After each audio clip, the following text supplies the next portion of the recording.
With a literature career spanning 6 decades, Ngugi Wa Thiongo stands out as a proponent of African languages. At the University of Nairobi's Department of Literature, lecturer Makau Kitata reveres Ngugi for his contribution to the department. Ngugi came with the idea of decolonizing the department, and he worked with others to ensure that the department had an African or a Pan-African focus. And so he worked to create the Department of Literature, whose focus is first to appreciate the presence of literature in Kenya, then moving out to literature in Africa and the African diaspora.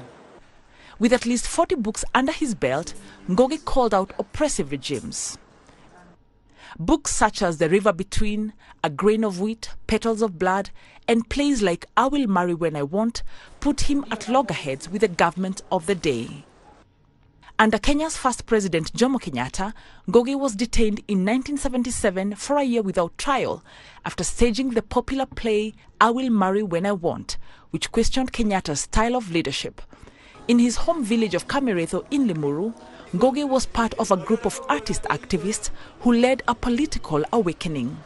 We are trying to document the legacy of the Kamiretho Theatre Project. The work that we are doing is to give voices to forgotten participants. And Ngugi makes it clear that he did not do it alone. He even makes it clear that he did not write Ngai Kadenda alone. In a bid to stop the strong movement, the following government under President Daniel Arap Moi demolished the community theatre. But some of the young men who attended the play sessions still remember those times.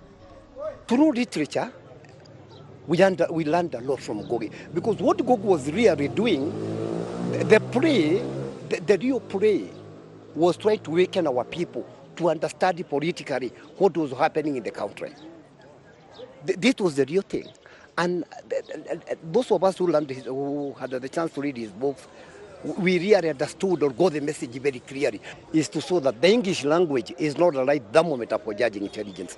From dropping his English name to using the Kikuyu language to write his books, Ngugi was ready to decolonize the minds of his people.